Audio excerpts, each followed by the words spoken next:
Hi ಎಲ್ಲರಿಗೂ ನಮಸ್ಕಾರ. ಶಾಂತಿ cooking and health ಟಿಪ್ಸ್ಗೆ ಸ್ವಾಗತ. ನಾನಿವತ್ತು ಬೆಳಗಿನ ತಿಂಡಿಗೆ ಬಾಳೆಹಣ್ಣಿಂದ ದೋಸೆನ ಹೇಗೆ ಮಾಡ್ಕೊಳ್ಳೋದು ಅಂತ ತೋರಿಸ್ಕೊಡ್ತಾ ಇದ್ದೀನಿ. ಬನ್ನಿ ಹಾಗಿದ್ರೆ ಇದನ್ನ ಹೇಗೆ ಮಾಡೋದು ಅಂತ ನೋಡೋಣ. ಮೊದಲಿಗೆ ದೋಸೆ ಮಾಡುವ ಮೊದಲನೇ ದಿನ ಅಂದರೆ ಹಿಂದಿನ ದಿನವೇ ನಾನು 2 ಲೋಟ ಆಗುವಷ್ಟು ಅಕ್ಕಿನ ನೆನೆಸ್ಕೊಂಡು ಇಟ್ಕೊಂಡಿದ್ದೀನಿ. ನಾನು ದೋಸೆ ಮಾಡಲಿಕ್ಕೆ 2 ದೊಡ್ಡದಾಗಿರುವ ಪಚ್ಚ ಬಾಳೆಹಣ್ಣನ್ನು ತಗೊಂಡಿದ್ದೀನಿ. ನೀವು ಬೇಕಿದ್ದರೆ ಏಲಕ್ಕಿ ಬಾಳೆಹಣ್ಣು ಒಂದು 3 ರಿಂದ 4 ಏಲಕ್ಕಿ ಬಾಳೆಹಣ್ಣು ತಗೊಳ್ಬೋದು. ಹಾಗೆ ಇವಾಗ ಹಿಂದಿನ ದಿನ ನೆನೆ ಹಾಕಿಟ್ಕೊಂಡಿರುವಂತಹ ಅಕ್ಕಿನ ಚೆನ್ನಾಗಿ ತೊಳೆದ್ಬಿಟ್ಟು ಇದನ್ನು ಇವಾಗ ಮಿಕ್ಸಿ ಜಾರಿಗೆ ಸೇರಿಸ್ಕೊಳ್ತಾ ಇದ್ದೀನಿ. ಇದಕ್ಕೆ 1 ಕಪ್ ಆಗುವಷ್ಟು ತೆಂಗಿನ ತುರಿ, ಹಾಗೆ ಕಟ್ ಮಾಡಿ ಇಟ್ಕೊಂಡಿರುವಂತಹ ಬಾಳೆಹಣ್ಣು, ಹಾಗೆ ಒಂದು ಅರ್ಧ ಕಪ್ ಆಗುವಷ್ಟು ಬೆಲ್ಲ, ಹಾಗೆ 2 ಏಲಕ್ಕಿ, 4 ರಿಂದ 5 ಒಣಮೆಣಸಿನಕಾಳನ್ನು ಸೇರಿಸ್ಕೊಂಡು ರುಚಿಗೆ ಬೇಕಾದಷ್ಟು ಉಪ್ಪನ್ನು ಹಾಕಿ ರುಬ್ಬಕ್ಕೆ ಎಷ್ಟು ನೀರು ಬೇಕೋ ಅಷ್ಟು ನೀರನ್ನು ಸೇರಿಸ್ಕೊಂಡು ಇವಾಗ ದೋಸೆ ಹಿಟ್ಟನ್ನು ರುಬ್ಕೊಳ್ತಾ ಇದ್ದೀನಿ. ನೋಡಿ, ಇವಾಗ ಚೆನ್ನಾಗಿ ನುಣ್ಣಗೆ ದೋಸೆ ಹಿಟ್ಟನ್ನು ರುಬ್ಬಿಟ್ಕೊಂಡಿದ್ದೀನಿ. ರುಬ್ಬಿಟ್ಕೊಂಡಿರುವಂತಹ ದೋಸೆ ಹಿಟ್ಟನ್ನು ನಾನಿವಾಗ ಇನ್ನೊಂದು ಪಾತ್ರೆಗೆ ಸೇರಿಸ್ಕೊಳ್ತಾ ಇದ್ದೀನಿ. ಇವಾಗ ಇದಕ್ಕೆ 1/4 ಸ್ಪೂನ್ ಆಗುವಷ್ಟು ಅಡುಗೆ ಸೋಡಾನ ಯೂಸ್ ಮಾಡ್ತಾ ಇದ್ದೀನಿ. ಅಡುಗೆ ಸೋಡಾ ಆಪ್ಷನಲ್, ನೀವು ಬೇಕಿದ್ರೆ ಯೂಸ್ ಮಾಡಿ, ಇಲ್ಲಾಂದರೆ ಸ್ಕಿಪ್ ಮಾಡಿ. ಇನ್ಸ್ಟೆಂಟಾಗಿ ದೋಸೆನ ಮಾಡ್ಕೊಳ್ಳೋದ್ರಿಂದ 1/4 ಸ್ಪೂನ್ ಆಗುವಷ್ಟು ಸೋಡಾನ ಸೇರಿಸ್ಕೊಳ್ತಾ ಇದ್ದೀನಿ. ಇವಾಗ ಇದನ್ನು ಒಮ್ಮೆ ಚೆನ್ನಾಗಿ ಮಿಕ್ಸ್ ಮಾಡಿಬಿಟ್ಟು ಇವಾಗ ಇದನ್ನು ಸುಮಾರು 1 ಅವರ್ ಹಾಗೆ ಬಿಡ್ತಾ ಇದ್ದೀನಿ. ನಿಮಗೆ ಟೈಮ್ ಇಲ್ಲ ಅಂತಂದರೆ ಒಂದು ಹಾಫ್ ಆನ್ ಅವರ್ ಆದಮೇಲೆ ದೋಸೆ ಹಾಕ್ಕೊಳ್ಬೋದು. ಇವಾಗ 1 ಅವರ್ ಆದಮೇಲೆ ಇನ್ನೊಮ್ಮೆ ಇದನ್ನು ಚೆನ್ನಾಗಿ ಮಿಕ್ಸ್ ಮಾಡ್ಕೊಳ್ತಾ ಇದ್ದೀನಿ. ನೋಡಿ, ಇವಾಗ ದೋಸೆ ಮಾಡಲಿಕ್ಕೆ ಬಾಳೆಹಣ್ಣಿನ ದೋಸೆ ಹಿಟ್ಟು ರೆಡಿಯಾಗಿದೆ.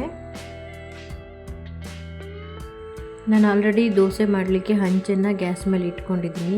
ಹಂಚು ಚೆನ್ನಾಗಿ ಕಾದ ನಂತರ ಅದಕ್ಕೆ ಎಣ್ಣೆನ ಹಚ್ಕೊಳ್ತಾ ಇದ್ದೀನಿ. ಈಗ ರೆಡಿ ಮಾಡಿ ಇಟ್ಕೊಂಡಿರುವಂತಹ ದೋಸೆ ಹಿಟ್ಟನ್ನು ಹಾಕ್ಕೊಳ್ತಾ ಇದ್ದೀನಿ.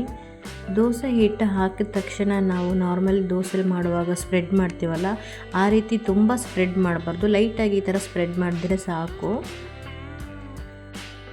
ನಾವು ಸೆಟ್ ದೋಸೆ ಎಲ್ಲ ಮಾಡುವಾಗ ದೋಸೆ ಹಿಟ್ಟನ್ನು ಹಾಕ್ಕೊಳ್ತೀವಲ್ಲ, ಅದೇ ರೀತಿ ದೋಸೆ ಹಿಟ್ಟನ್ನು ಹಾಕ್ಕೊಂಡ್ರೆ ಆಯಿತು.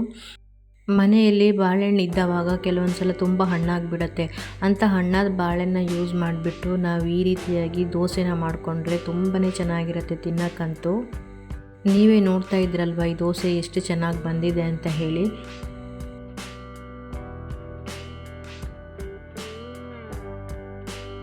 ಹಾಗೆ ಇನ್ನೊಂದು ದೋಸೆನ ಹಾಕಿ ತೋರಿಸ್ತಾ ಇದ್ದೀನಿ. ನಮಗೆ ಹೆಣ್ಮಕ್ಳಿಗೆ ದಿನ ಬೆಳಿಗ್ಗೆ ಏನು ತಿಂಡಿ ಮಾಡೋದು ಅನ್ನೋದೇ ಒಂದು ಯೋಚನೆ ಆಗಿರುತ್ತೆ. ಹೀಗೆ ಅಪರೂಪಕ್ಕೆ ಡಿಫ್ರೆಂಟಾಗಿ ಈ ಥರ ಬಾಳೆಹಣ್ಣಿನ ದೋಸೆ ಮಾಡ್ಕೊಂಡು ತಿಂತಾಯಿದ್ರೆ ತಿನ್ನೋಕ್ಕಂತೂ ತುಂಬಾ ಚೆನ್ನಾಗಿರುತ್ತೆ. ನಿಜವಾಗ್ಲೂ ಮನೆಯಲ್ಲಿ ಎಲ್ಲರೂ ಇಷ್ಟಪಟ್ಟೇ ತಿಂತಾರೆ, ಅಷ್ಟು ಚೆನ್ನಾಗಿತ್ತು ದೋಸೆ ಅಂತೂ. ಈ ದೋಸೆಗೆ ಕಾಂಬಿನೇಷನ್ ಆಗಿ ಬಿಸಿ ಬಿಸಿ ದೋಸೆ ಜೊತೆ ತುಪ್ಪನ ಹಾಕ್ಕೊಂಡು ತಿಂತಾಯಿದ್ರೆ ತಿನ್ನೋಕ್ಕಂತೂ ತುಂಬಾ ಟೇಸ್ಟಿಯಾಗಿರುತ್ತೆ. ನೋಡಿದ್ರಲ್ವ ಬೆಳಗಿನ ತಿಂಡಿಗೆ ಬಾಳೆಹಣ್ಣಿನ ದೋಸೆನ ಹೇಗೆ ಮಾಡ್ಕೊಳ್ಳೋದು ಅಂತ ಹೇಳಿ. ನಾವು ಇದನ್ನು ತುಂಬ ಈಸಿಯಾಗಿ ಮಾಡ್ಕೊಳ್ಬೋದು. ಬಾಳೆಹಣ್ಣು ಇದ್ದಾವಾಗ ನೀವು ಒಂದ್ಸಲ ಈ ದೋಸೆನ ಟ್ರೈ ಮಾಡಿ ಹೇಗೆ ಬಂತು ಅಂತ ಕಮೆಂಟಲ್ಲಿ ತಿಳಿಸಿ. ನಾನು ಮಾಡಿರೋ ಈ ರೆಸಿಪಿ ವಿಡಿಯೋ ನಿಮಗೆ ಇಷ್ಟ ಆದರೆ ಪ್ಲೀಸ್ ಲೈಕ್ ಆ್ಯಂಡ್ ಸಬ್ಸ್ಕ್ರೈಬ್ ಮಾಡಿ ಆ್ಯಂಡ್ ಸಪೋರ್ಟ್ ಮಾಡಿ. ಬಾಯ್, ಹ್ಯಾಪಿ ಕುಕ್ಕಿಂಗ್.